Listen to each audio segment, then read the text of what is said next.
Namaste everyone, I am Himali Nalaude and I welcome you all to the 11th episode of the Bharat Talks podcast. While the world is witnessing the grand event of Sanatan Dharma, the Mahakumbh, everyone across the globe is exploring Hindu Dharma and learning new things about Bharat. Our today's guest is serving a similar purpose by navigating these explorers for their Trishna of the ancient Hindu Dharma.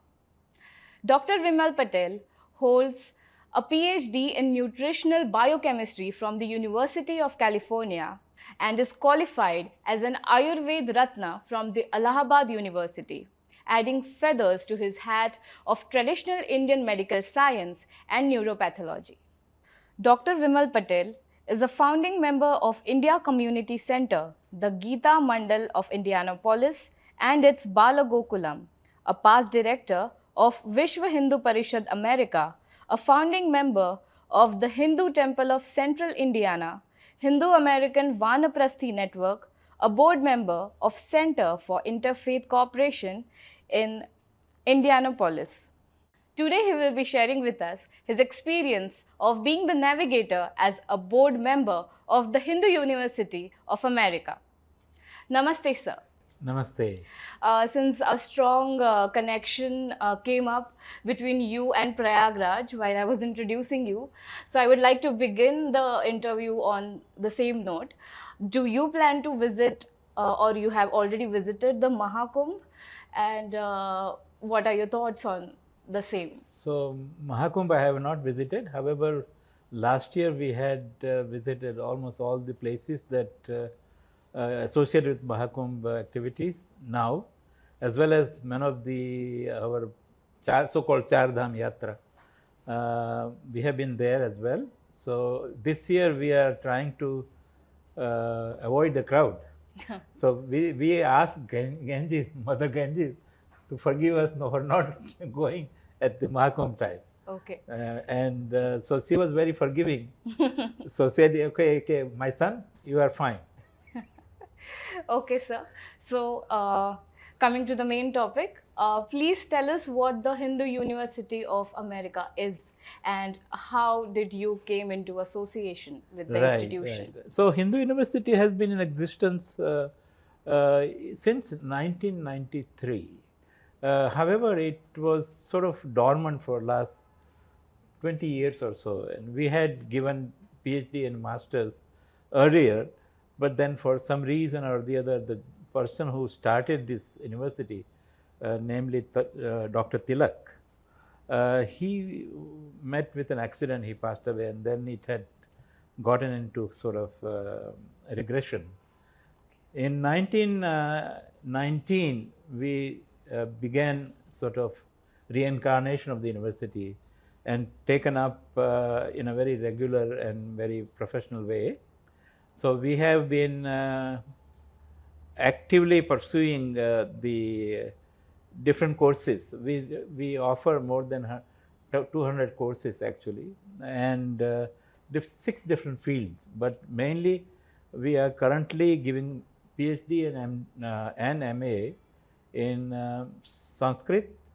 We have also Hindu studies, as well as with studies on masters and PhD, masters only in Mahabharata and Ramayana.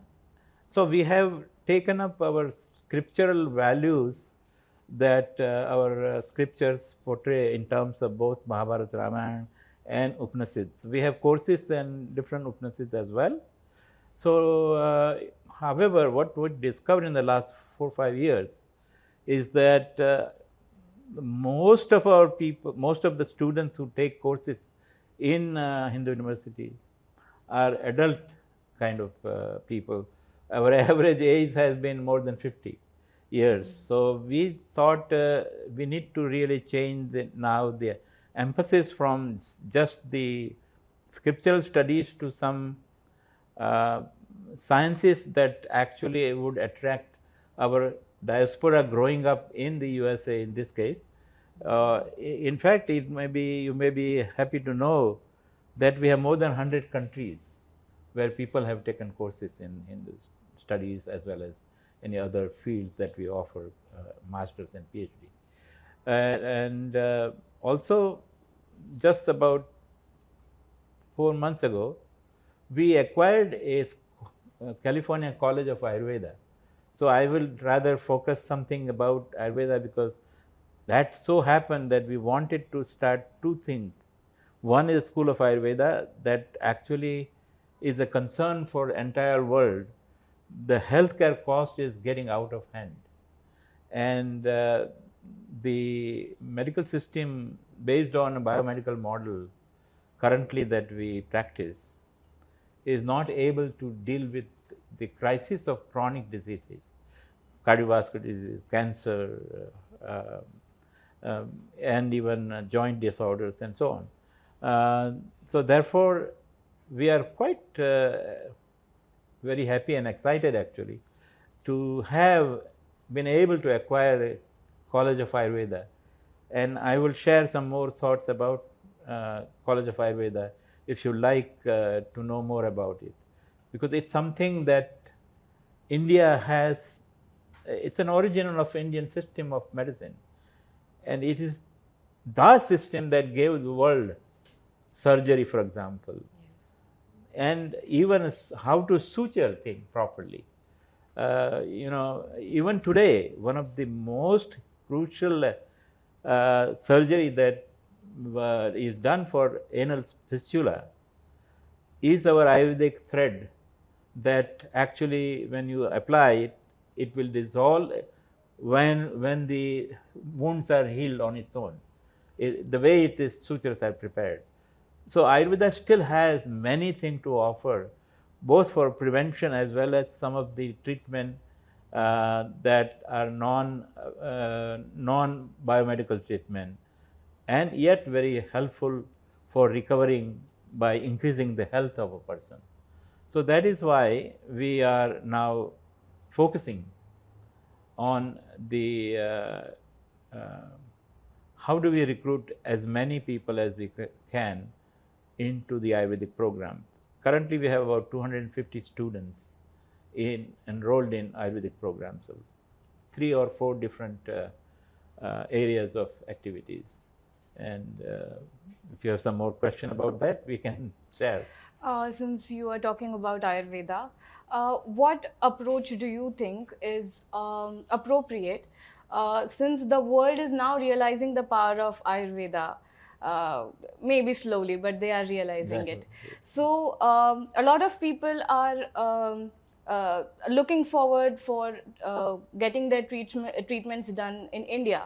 So what approach do you think is right? Whether the knowledge of Ayurveda should travel across the globe and reach to the people, or the people should, the world should come to India for the their both treatments? should happen. Both should happen, because not everybody would be able to come to this country and have the treatment for.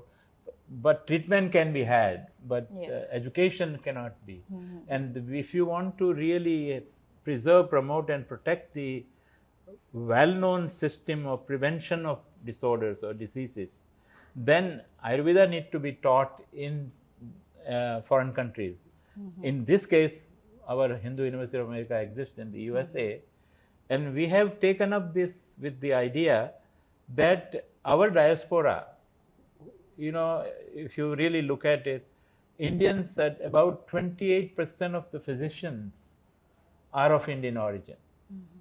And even though we are on just roughly 1.2 or 1.4% of the US population, we are about 28% of the physicians are supplied by us, the Indian people. And they are the key that we want to preserve is the fact that many of our diaspora of younger generation, second, third, and fourth generation that are now coming up, they are losing touch with the Hindu traditions. And there are not many universities who are involved or which are involved in actually promoting the Indian culture, because there is a lot of bias that exists, and there is a lot of misinformation, particularly in the history of medicine, history of Indian culture, history of how mathematics and many other uh, basic sciences have evolved here in this country that are being not promoted or not portrayed to our students, and our students are not familiar with what a glorious history that India had, especially many universities that existed when Europe and America were still living in the caves, so to speak.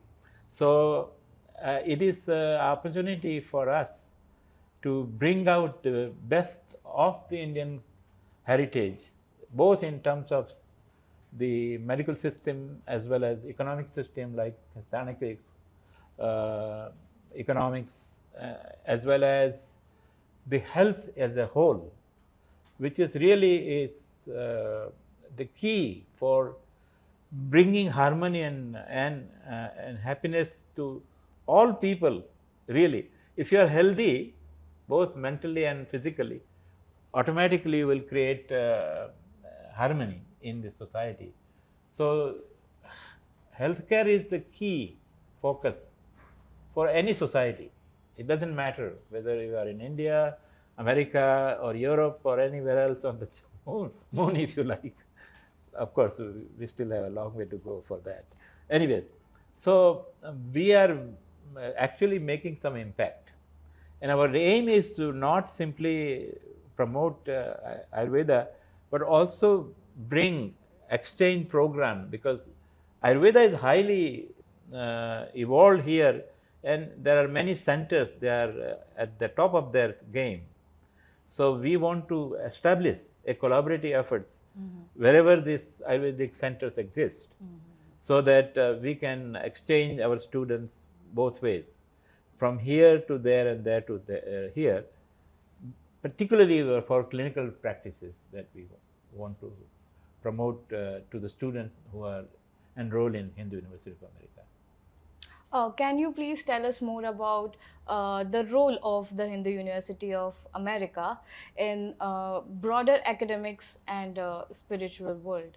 Right. So the see Ayurveda, just as a, since we have just acquired that college, I'll say few more words about it. So Ayurveda itself is a complete science of living and longevity. So if you want to connect with nature, if you want to connect with how to preserve nature, how to protect nature, then if you adapt to the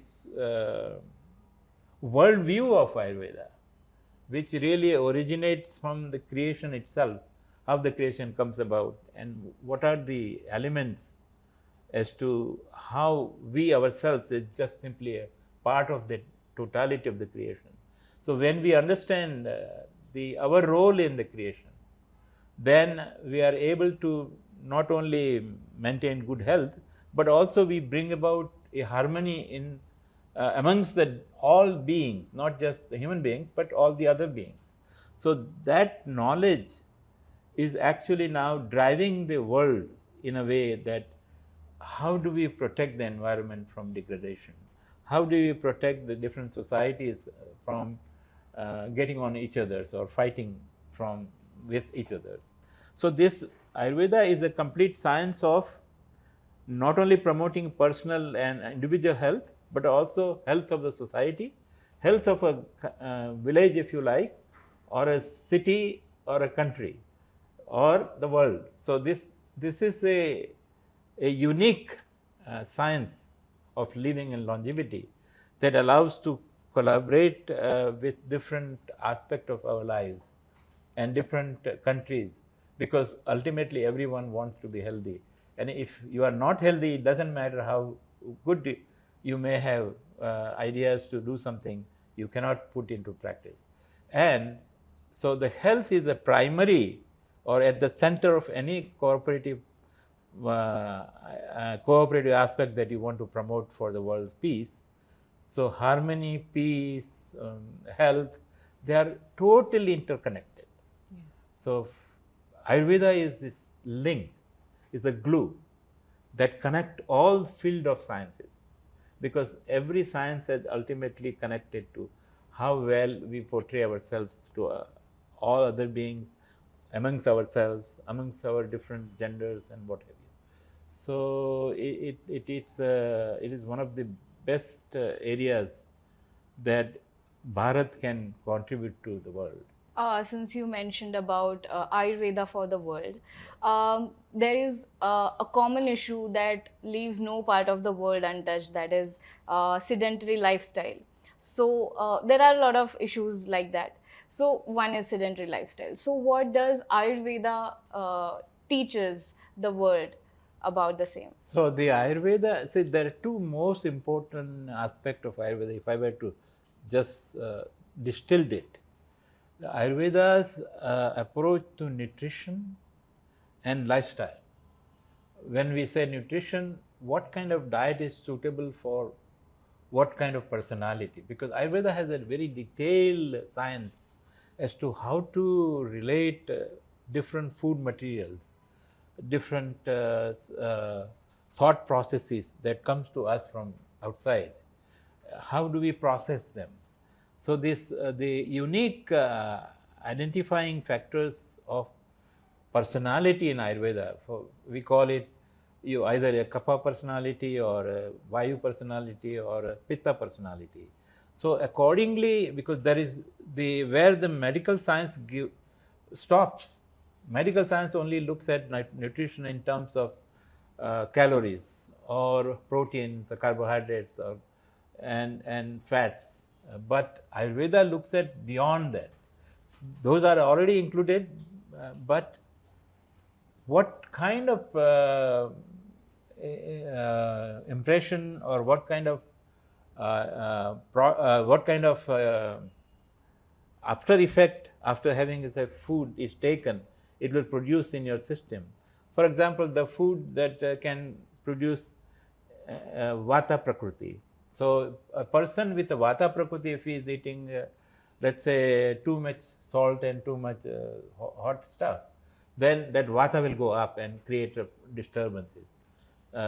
So if you are kapha prakriti, a little bit of chubbiness or whatever, then that will, if you eat too much sweet, it's going to increase that. So that kind of system is not available in medical classification of food. So when, and not only that, but if you want to spiritually grow, there is a kind of food that we eat makes a lot of difference as to what kind of thought process you will have. So the totality of human development, Ayurveda concerns itself with the totality of human development, where all of us can live in harmony. All of us can live in a sort of happy and healthy mood, so to speak. So it's a wonderful science, both psychologically speaking, physically speaking, or mentally speaking, emotionally speaking. So it allows us to integrate all aspects of our psyche, physiology, and our physical component. So you can live in harmony. Yeah. So you kind of answered one of my further questions, that why America and not India for these institutions. It is because of the Indian diaspora. Another related question that I would like to ask is, what kind of students are coming forth to learn? Are they all Indians, or is it the Western world as well? In fact, see, out of say we have on an average about 600 students coming for every semester.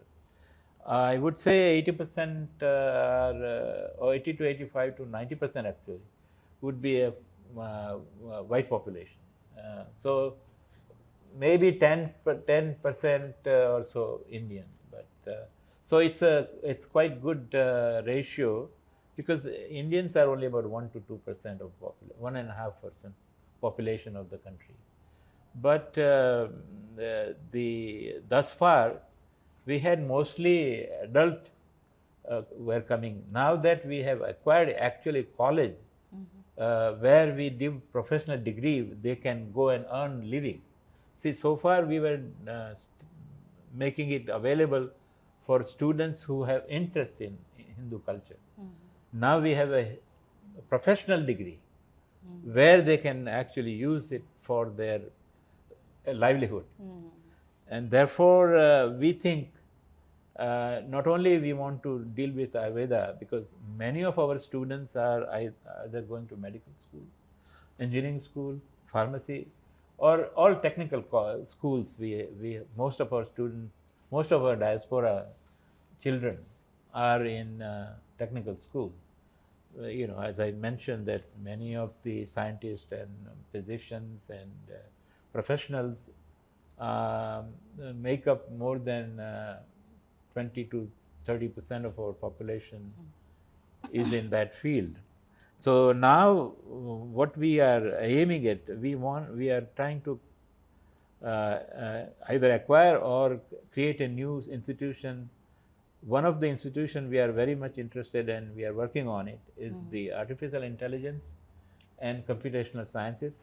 One is Chanakya Economics, School of Economics. The other one is media, because we are kind of lacking in these fields, particularly in media. So we are very much interested and we have some plans that are now coming into forefront. Okay. Another question that you just mentioned about some misconceptions and biases that the Western world has regarding the Indian sciences. So, can you share any that you had to deal with? Yeah, very much so. I when I was teaching, see, I was on one of a referee for NIH, National Institute of Health, reviewing the National Institute of Grant. Right? Okay. So whenever somebody writes something about yoga, so there are more than, first of all, they do not know about yoga other than some of these physical exercises. So they don't understand. Yoga's main function is not so much just the physical exercise, but how do we regulate our sensory input and sensory output as well. So I was able to influence and able to correct many of the proposals that came for either, let's say, yoga or Ayurveda or meditation or diet, and was actually one of the member of the committee that was involved in rewarding and creating different so-called CAM center, the complementary alternative medicine centers. And I was primary reviewer for that. When I say primary, meaning I will select a reviewer and review the main person as a person who will decide whether to give, say, 10 million, 20 million or such big amount. And so we were able to correct a lot of things that were misunderstood by non-Indian.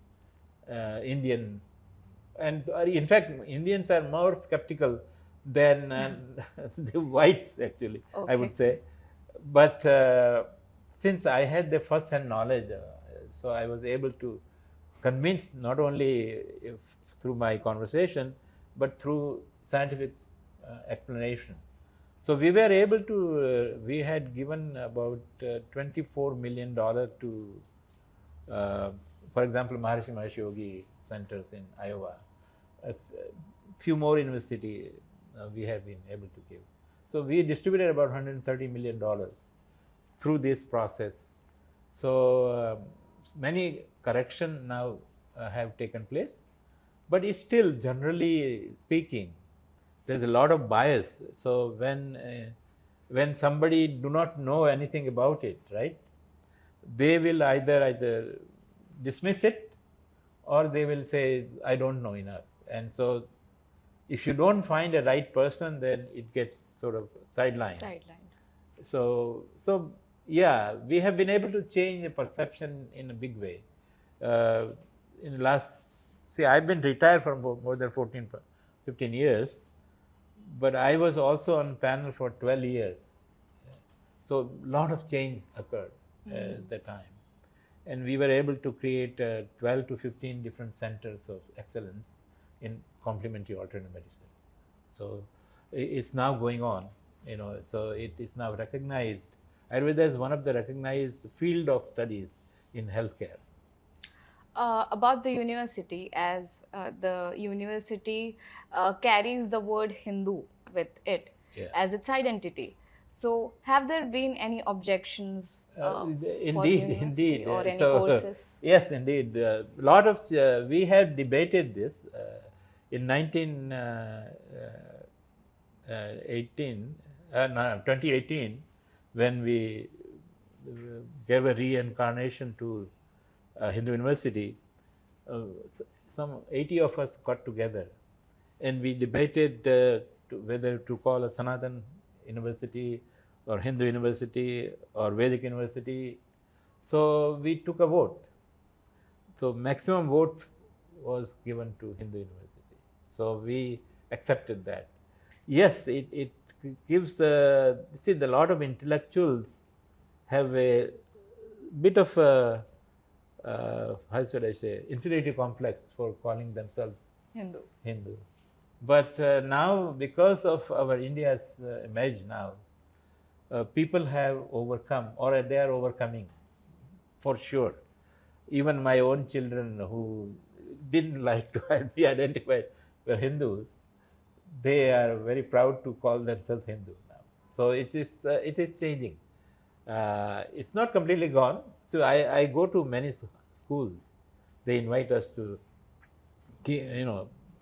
portray, understand more Hinduism in geography, in social studies, and so on in high school. And I am one of the volunteers to go and talk about Hinduism, if you like, or Hindu Dharma. We don't like to call it Hinduism. Hindu Dharma we call it.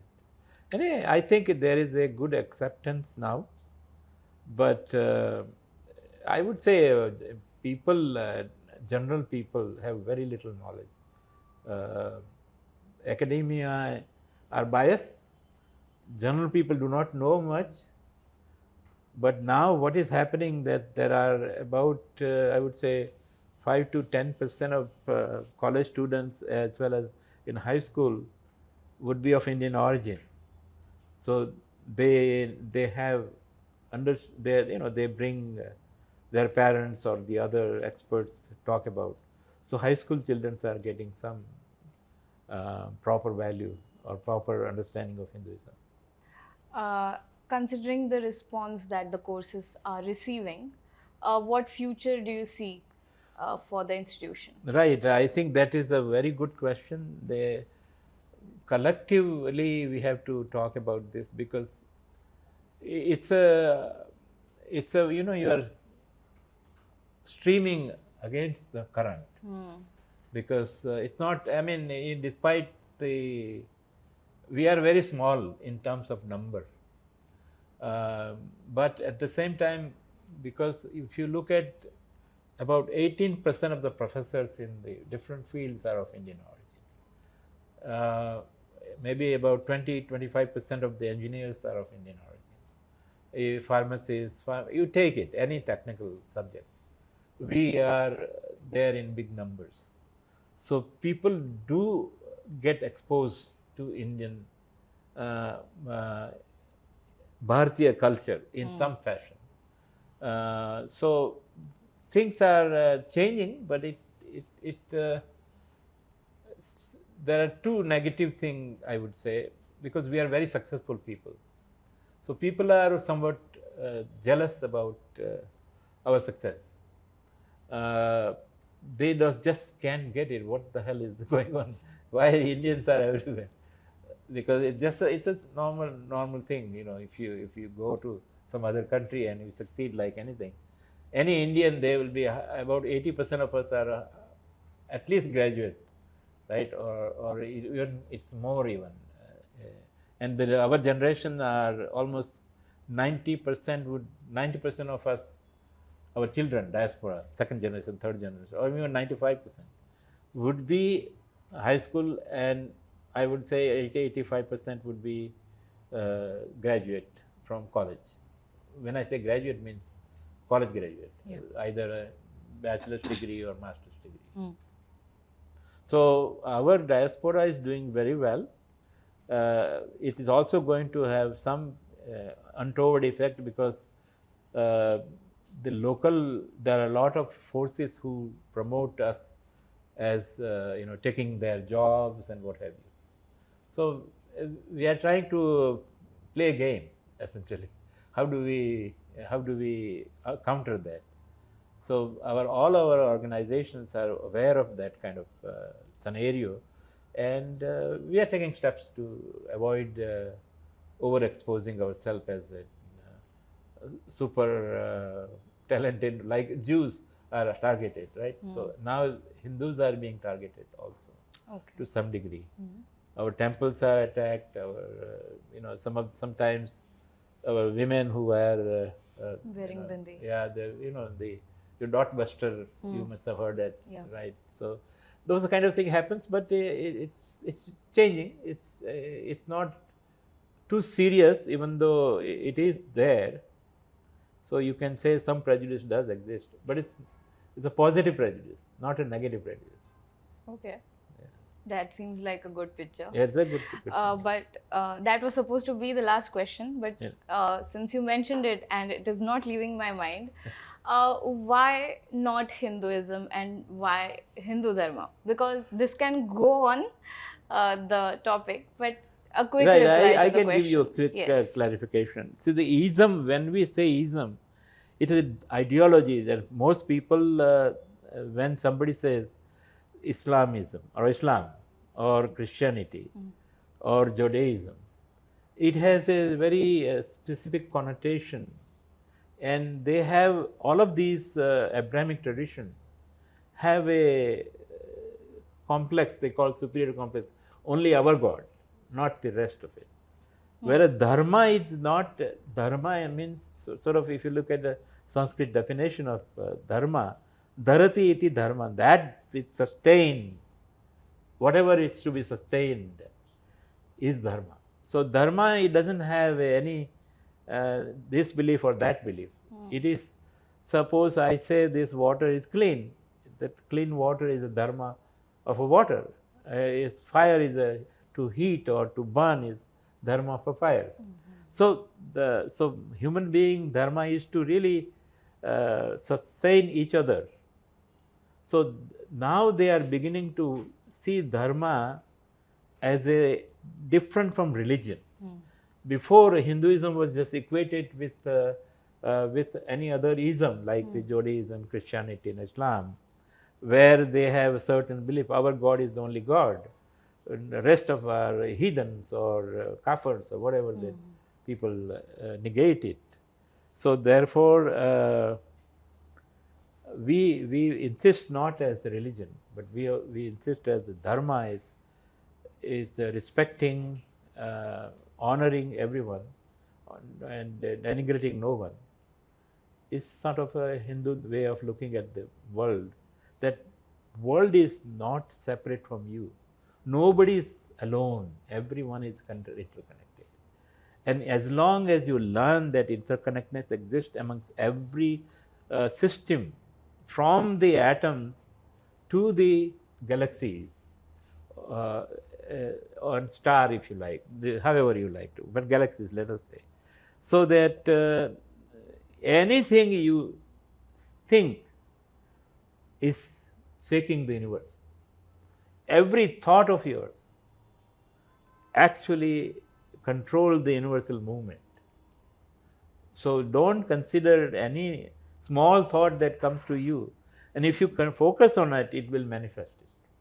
But if you don't focus and you keep negativity about everybody else, then it will also come through your behavior, and it will even manifest sometimes in a negative way. So therefore, our dharma tells us that do not negate, have a respect for every thought. Every thought has its own influence. So every thought is a molecule. Actually, we can, when I am thinking good about you, then I am creating a good vibration here that if you are sensitive enough, you will feel it. If I am very negative, oh, this damn Indians or this, that, oh, that they will create a negative impression. I will feel it if you are sensitive enough. It takes a little bit of experience, but now that way of, see, the meditation is very common. Yoga is common.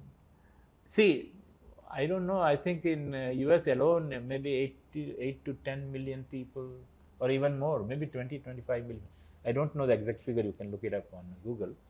But practice some form of yoga. And almost all of them are not just the exercise, but they also meditate, and they have a chanting and what have you. And they have a specific physiological impact on our health, our thought processes, and our relationship. So overall, yoga, meditation, vegetarianism, and Hindu Dharma is actually impacting the American diaspora, especially in college level and intellectual level. So we have a good future for Hindu Dharma. That was quite a summary to the entire interview. So it was really great. Sir, talking to you. Thank you so much for sharing your time with us.